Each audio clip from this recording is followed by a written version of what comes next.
ago, or 3 weeks ago when I last spoke. That's where we're at that time as well in the book of Genesis. And so I'm not going to give you any sort of background information other than to remind you that this was a book that was written by a man named Moses. And so if you're saying, well, who is Moses? If you've seen the movie The Prince of Egypt, or maybe you're a little bit older and you've seen the movie The Ten Commandments, that was the dude, okay? That's the dude who wrote this book that we're talking about this morning. And so today's journey in Genesis, we're going to be looking for the spot. Now when I say the spot, all different thoughts may be coming to your head. Those of you who are involved in our youth ministry, maybe you heard the word the spot and you thought to yourself, oh, I'm going to talk about the youth ministry today. No, that's not the spot I'm talking about. Maybe you think that I'm going to talk about the spot on your shirt where you spilled your coffee this morning as you were drinking it before you came to church. No, that's not the spot we're going to be talking about either. Possibly the stain that you got on your pants when you dripped spaghetti sauce on your pants. How many of you have ruined a pair of pants with spaghetti sauce? I have. That stuff is evil, okay? It's just plain evil, okay? Or maybe like me, I don't know how many of you have this struggle, but maybe you've got some washcloths at home that have blood stains on them because as you were shaving your head one day, you sliced into your head and you had to use one of the washcloths to dab the blood because you don't understand something. Even if you just nick your head shaving, that sucker bleeds, okay? I mean, there's blood everywhere with this thing. No, those are not the spots that we're going to talk about this morning. The kind of spots we're going to talk about is like the spot at the movie theater. How many of you, when you go to see a movie, you arrive 45 minutes early because there's a perfect seat in the auditorium that you have to sit in because the sound is balanced perfectly and it's just, you're right in the middle of the screen, and so everything, that's an amazing spot, and so you have to be in that spot. So if the movie starts at 7, you are there at 6 to sit down because that's your spot. Do we have some people like that in the room today? Or maybe there's some of you with that when you come to church. Okay, you've got a spot in the room where you sit, you've got your chair, you've got the place that you want to sit in, and if you come and somebody's in your spot and you have to sit someplace else, the service isn't the same. God doesn't move the same. You're not touched by the Holy Spirit in the same way because you're not in your spot. Or maybe it's a spot where you park your car. I gotta tell you, I feel out of sorts when somebody's parked in my parking spot. It sends confusion throughout my day. I mean, if I drive home and somebody's in my driveway where I normally put my car, I'm just like, I don't know what to do. I'm not sure what to do. There's also this spot. A pastor that I worked for thought the cab of his pickup truck was the spot where the Holy Spirit always moved and worked. Okay? And so if he knew you really well, what he would do is he would take you out to dinner, and then he would drive back to the church, and he would park next to your vehicle, and then he would talk to you as you sat in this spot in the pickup truck, hoping that the Spirit would work the same way every time, because that was the spot that God did that. Some of us, the spot that we remember is maybe the spot where a loved one was in a car accident or a motorcycle accident, and they ended up dying there. The spot isn't such a great memory. Well, with our text this morning, God has given a man named Abram a spot. And so with that, let's read Genesis chapter 11. We're going to start in verse 27, and we're going to read through chapter 12, verse 5. And this is what it says. This is the account of Terah's family line. Terah became the father of Abram, Nahor, and Haran. And Haran became the father of Lot. While his father Terah was still alive, Haran died in Ur of the Chaldeans in the land of his birth. Abram and Nahor both married. The name of Abram's wife was Sarai, and the name of Nahor's wife was Milcah. She was the daughter of Haran, the father of both Milcah and Iscah. So yes, he's married his niece. If any of you were following that very closely. How many guys want to marry their niece in here? Anyone? Nobody's brave enough to raise their hand for that, right? Let's see, where was he? Now Sarai was childless because she was not able to conceive. Terah took his son Abram and his grandson Lot, son of Haran, and his daughter-in-law Sarai, the wife of his son Abram, and together they set out from Ur of the Chaldeans to go to Canaan. But when they came to Haran, they settled there. Terah lived 205 years, and he died in Haran. The Lord had said to Abram, "Go from your country, your people, and your father's household to the land I will show you. I will make you into into a great nation, and I will bless you. I will make your name great, and you will be a blessing. You will bless those who bless you, and whoever curses you, I will curse, and all the people on the earth will be blessed through you. So Abram went as the Lord had told him, and Lot went with him. Abram was 75 years old when he set out from Haran. He took his wife Sarai and his nephew Lot and all the possessions they had accumulated and the people they had acquired in Haran and set out for the land of Canaan, and they arrived there. Okay, so this spot in the text, this place that we are at, is where we meet one of the most famous people of the ancient world.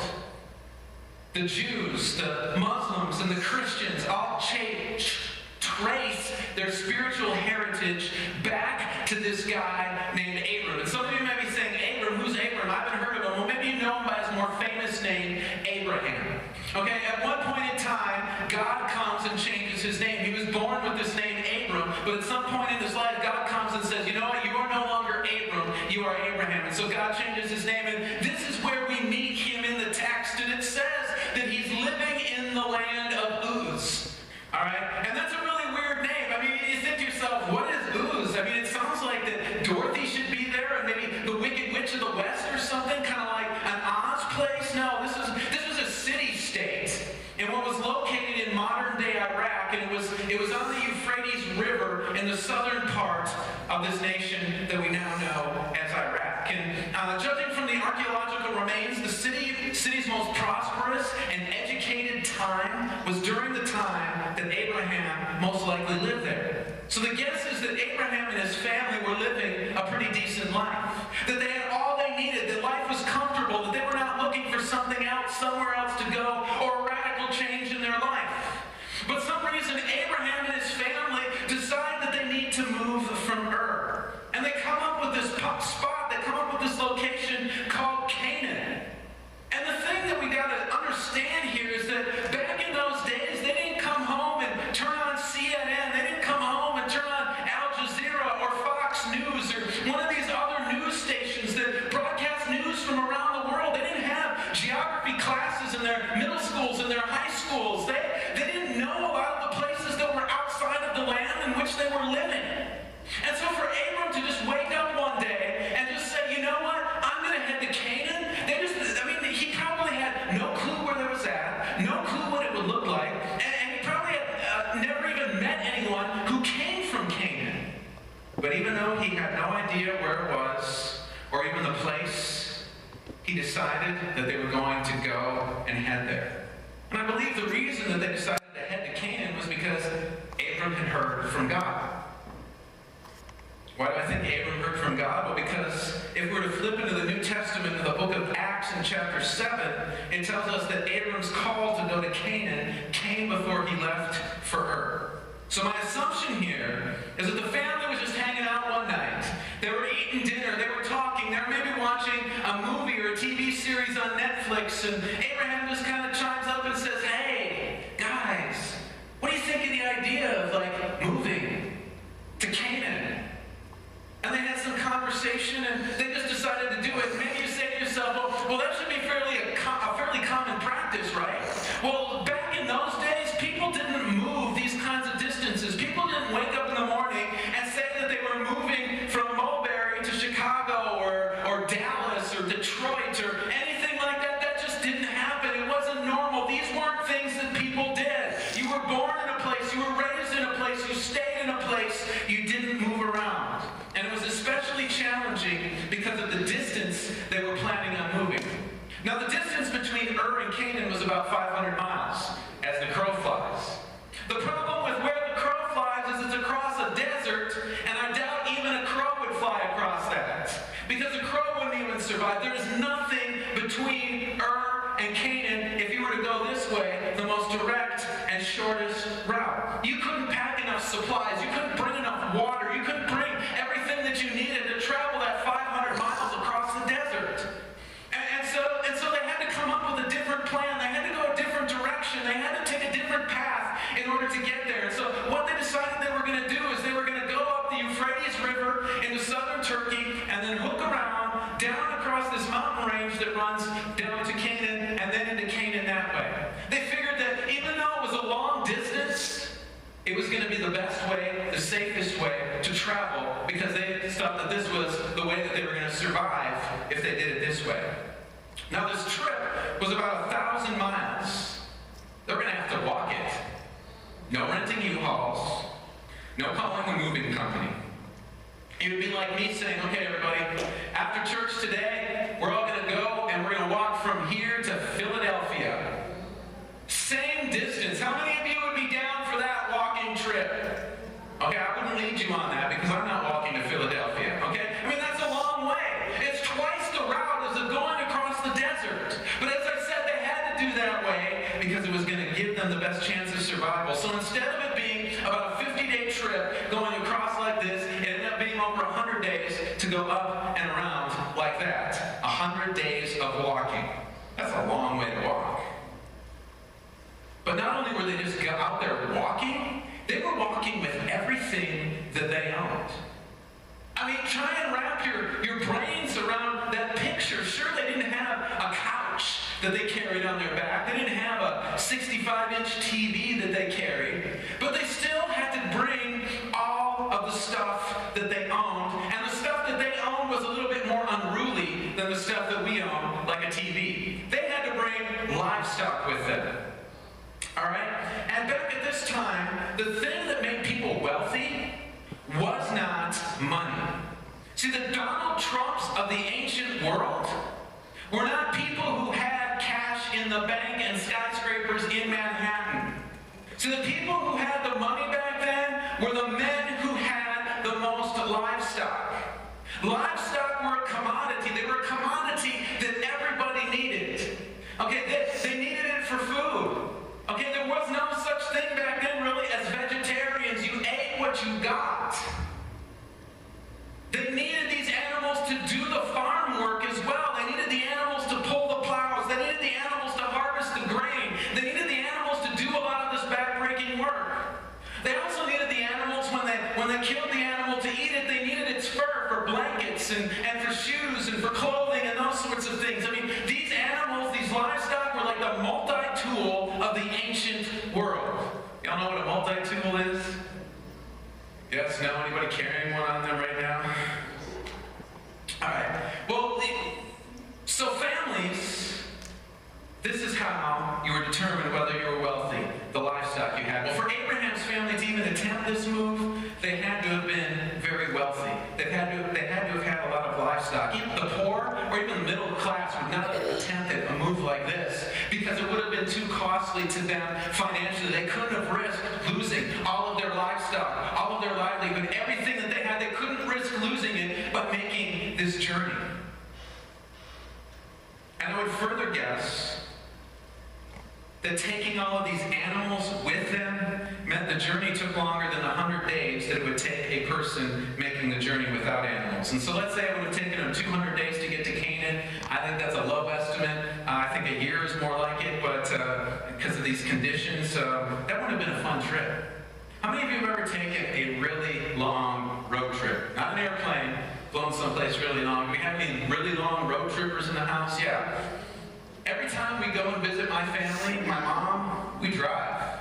My mom's house from this church is 1,621 miles away. We're making that trip in July. Because it's such a long trip, I hate wasting any time of my vacation driving on the road.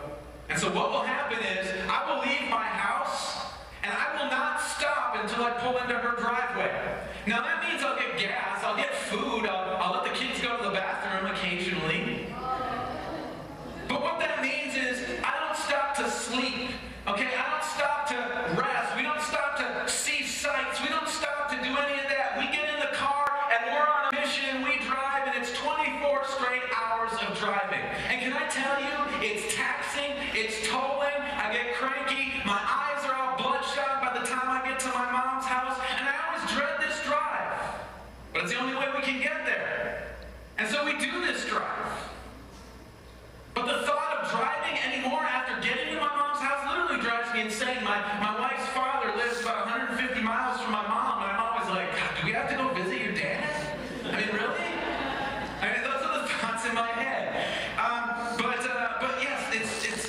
a very taxing experience. And if you were to take this and move it back in time over 3,000 years and do it the way they did it, I can't even imagine what it would have been like. Exhausting, taxing, and possibly even enough to drive you crazy. Because you got to think of some of the other aspects of this trip that we don't generally think about. And the first thing is, you're not in a vehicle when you're making this trip. And you're exposed to the elements. Listen, if it's raining outside and you're walking 1,000 miles, you're getting wet. Okay, if it's hot, if it's 120 degrees, the sun beating down on you, and you're walking this trip, you're getting hot, you're getting sweaty, you're getting nasty, you're getting stinky, you're getting smelly. Okay? If it's 20 degrees outside and snowing, you're walking through the snow, your feet are getting soaked, you're maybe getting frostbite on your fingers. If it's hailing out, you're getting smacked in the head.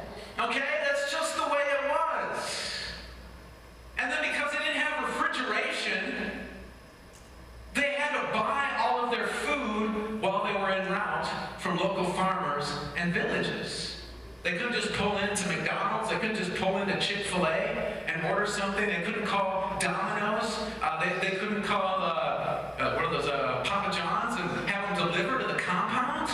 It was a challenge. It was a tough thing to just think about this. They had other people with them. It wasn't just the family. They had people who were taking care of the flocks. They had people who were the maids and the servants to the men and the women who were part of the family. And so they had a big group of people traveling with them. And so this meant that you had to have enough food to feed all of these people. It meant that you had to have enough sleeping space so that all of these people could sleep. Every day you had to set up a tent.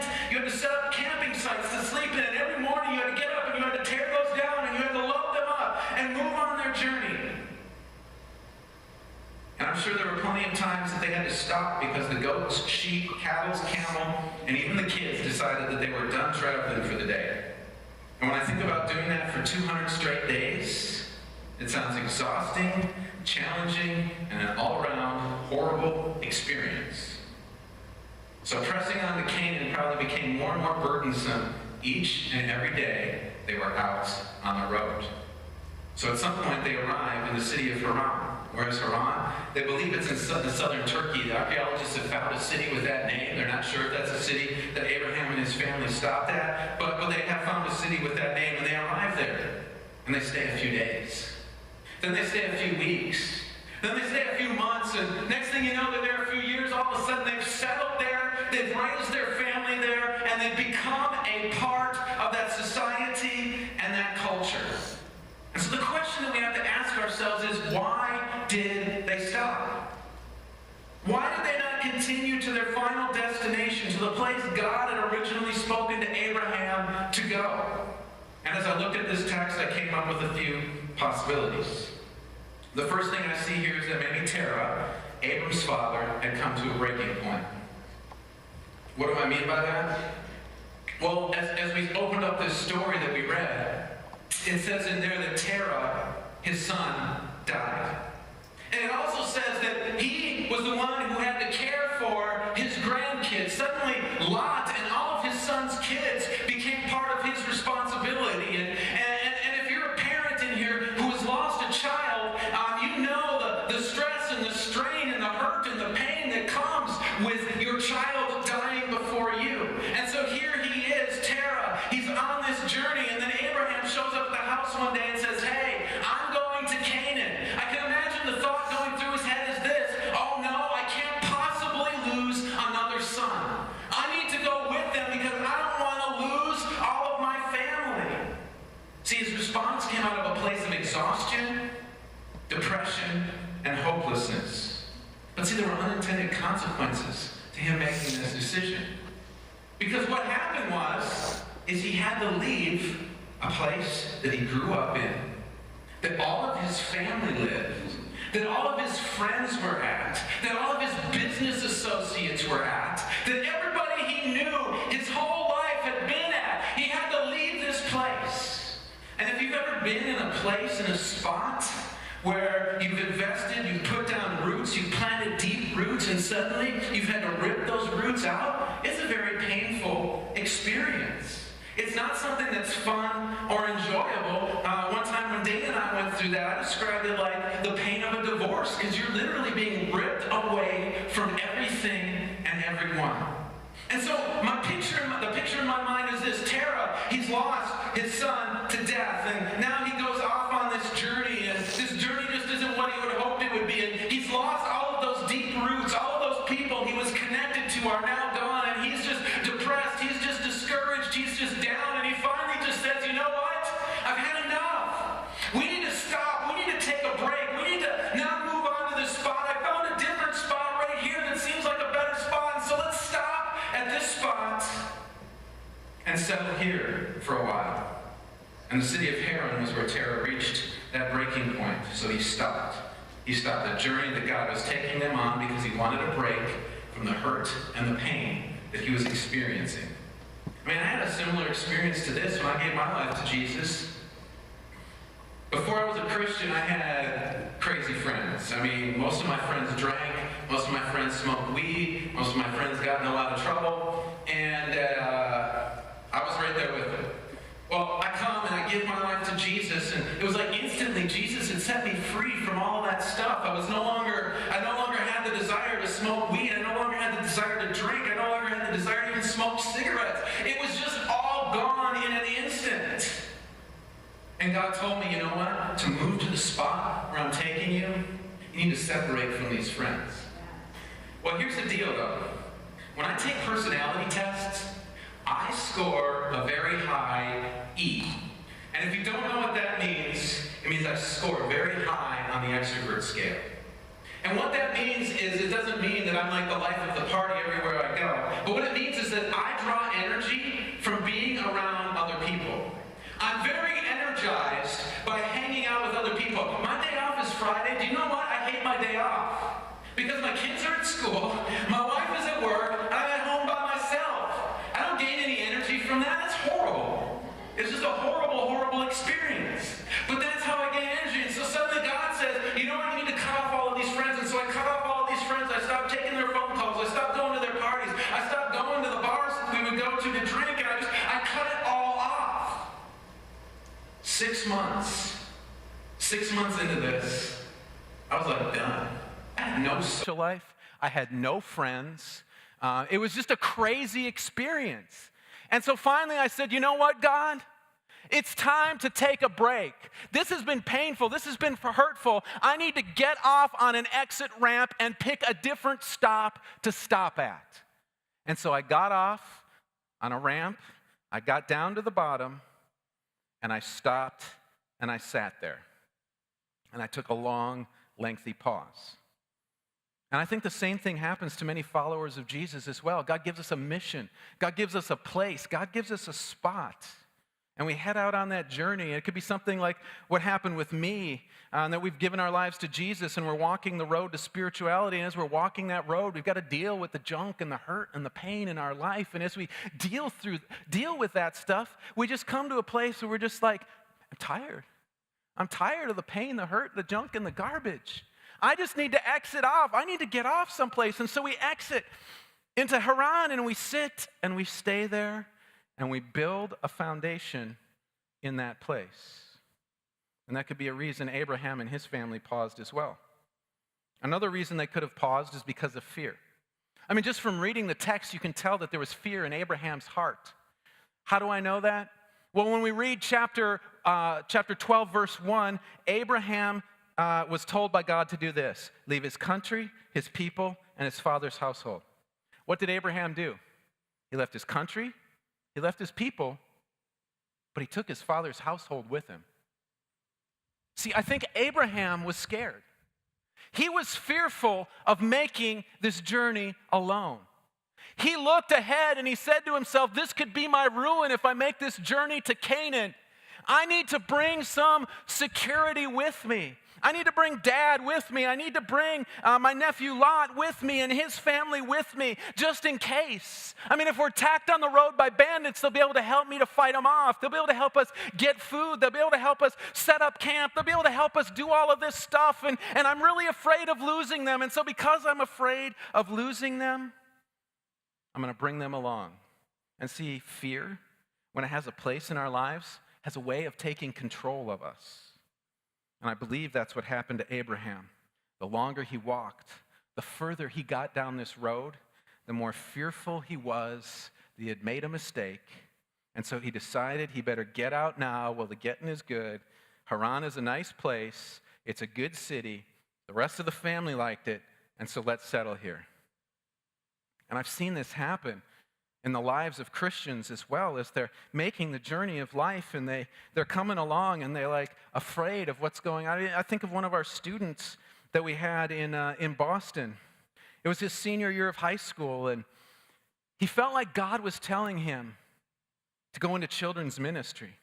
And so he made an appointment with me to come talk to me one day, and we sat in my office, and I said, okay, he's like, I feel God's calling me to do this, but. And I said, okay, what are the buts? He said, well, the first but is this. My parents told me that children's pastors especially don't make very much money. My parents told me that I should be afraid of getting into children's ministry and not being able to support my family. And so that was his first fear, was he was afraid that he was going to get into a place where he was going to do what God was calling him to do, and God was going to leave him out there to hang and dry, much like Abraham thought before he grabbed his family and took off. And I said, okay, what else? He said, well, the second thing is my friends. I said, what about your friends? And he said, man, all of my friends, they're going to Harvard. They're going to Yale. They're going to UMass. They're going to Northeastern. They're going to all of these schools, Boston College, Boston University, schools that we all recognize the name of. And he goes, I'm afraid of walking into the room. And the school that he was going to go to was called Zion Bible College. It's an Assembly of God college. It was in Providence, Rhode Island. Now it's in Haverhill, Massachusetts. They had this shady facility, but they did a fantastic job training people for ministry. And he didn't want to have to go to his friends and say, after they've named all of these amazing schools, to say, I'm going to Zion Bible College. He was afraid of what they would think. And so what he did was, he got on the road, and he got off at a spot called the University of New Hampshire, and went to school there, and never fulfilled the calling, or has not to this day anyways, fulfilled the calling that God has on his life to be a children's minister. I think a lot of us do that. We live in fear. And that's how we make decisions, but we need to get past our fears to move to the spot that God is calling us to move to.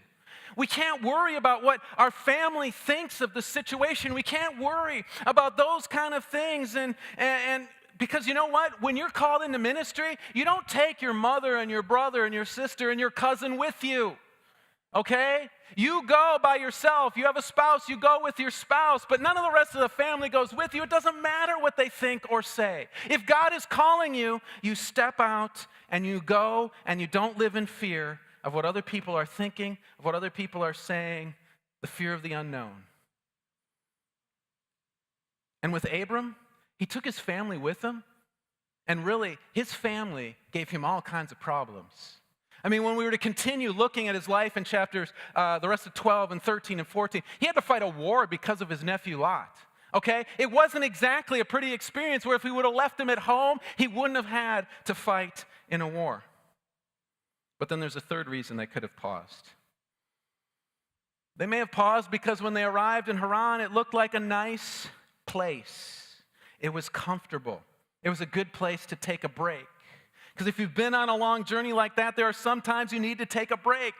You get tired of traveling. And Haran looked like a great place where there are flocks and herds. They could get some good grass. They could build up strength for the rest of the journey to where God was taking them. It looked like a place where they could make some extra money, replenish the funds that they'd already spent on the journey. It looked like a place where their kids could be happy and make some friends. But they got comfortable in that great place, and they decided to settle there.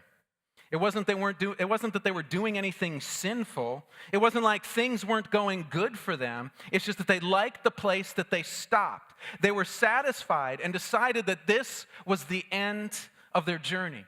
And I think many of us in our walk with God, we get to that place. I mean, this is a story of some of the things that I've gone through in my life, this exact thing. I got to tell you, when I got into ministry, my plan was not to get involved in youth ministry or anything like that. My plan was to become a lead pastor. But then God started speaking to me, and he brought me into youth ministry. And at first, I didn't know what I was doing. I wasn't trained for youth ministry. I never thought I'd be in youth ministry. And so I started doing youth ministry, and I started to get successful at it. And, the first youth ministry we were at in Boston, Massachusetts, it was like we started with like 15 kids, and we ended with 60 kids. Then we got to Marion Oaks and Ocala, and we started with like 17 kids, and we ended with close to 200 kids. Then we got to Ocala first, and we started with like 12 kids, and we got to almost 100 kids. I knew what to do. I knew how to do youth ministry. I knew how to reach kids and disciple kids. And so I was comfortable in my walk with God. I was comfortable with the places that God had brought me to. And I was ready to camp there and build my home there because I was getting paid pretty well for what I did. But then God said, wait a minute. This isn't the place that I have you stopping at. He knew this wasn't the end of the game. I was not doing anything wrong in being a youth pastor, but I was stopping short of the spot that God had for me. And it wasn't like I was not without opportunity. A church in Roslindale, one of the neighborhoods in Boston, they contacted me years ago about being their senior pastor. A church in Palm Bay in 2008 contacted me about being their senior pastor. Even 3 years ago, there was a non-denominational church in Ocala that contacted me about being their senior. I wasn't without opportunities, but I always said no. Why? Because I was comfortable in the spot that I was at. I had the faith to step out and become a youth pastor. Even though I knew the ultimate goal was to lead a church, I'd become comfortable at the stop I had made in youth ministry. And so, Joe, if you could come back up. Many believers, we do the same thing. Sometimes in their life calling like me, but many times it's our spiritual life. You know, we get to a place where we're reading our Bible, we're praying, we're doing other things, and we get comfortable there, and we think that's all there is to our spiritual life, our spiritual growth, and our spiritual development. Because we're sitting there and we're saying to ourselves, I'm pretty good. I'm doing better than a lot of people. I'm not ready to go off the edge of a cliff spiritually and destroy my walk with God, and so everything must be okay. Well, there may be times where God is saying to you, I think most of us, God is saying to us, we need to go deeper. We need to go further into His presence. There's more to Him than reading our Bible and praying and being in church on a Sunday morning occasionally. Okay, there's much more to our walk with God than that. See, God has so much more in store, but we get in a place where we're comfortable. We find a settling spot, just like this chair right here. It's a nice chair. It's comfortable. I could take this chair to my house and watch football on it on a Sunday afternoon. I could take this chair to my house and watch a movie on it, and I'd be comfortable. I wouldn't complain about having this chair. I'd be perfectly happy with this chair in my house.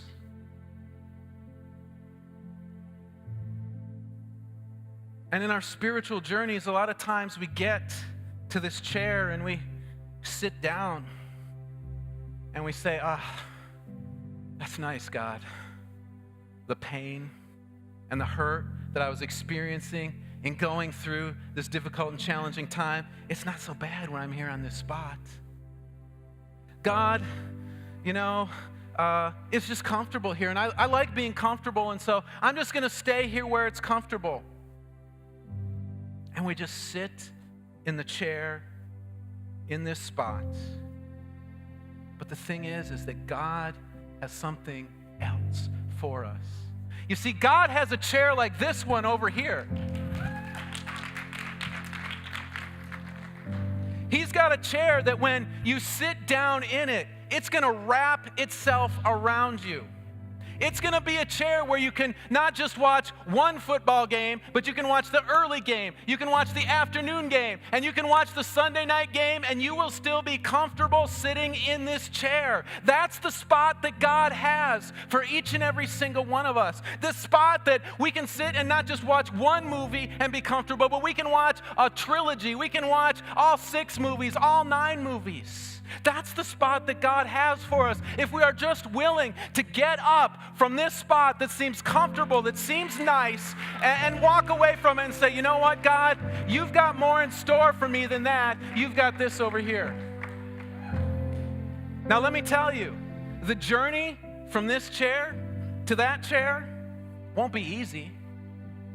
It's not going to be fun. It's not going to be comfortable. As I already said, Abraham, in his journey from Haran, this comfortable spot, to the Canaan, to the promised land, he had to go through all kinds of junk and all kinds of garbage in order to get to that spot. But you know what? I can guarantee you that if you were to go to Abraham today and say, Abraham, was that journey worth it to get to this? He's going to say, it was. It was. It was worth it all. And so that's the choice. That's the decision that we are faced with in this room this morning. You're in a spot. You may be in a comfortable spot, but God's got a spot over there for you. Are you willing to stand up from the spot you're in and say, God, I don't know what it's going to be like to get there, but I want the spot that you have for me over here.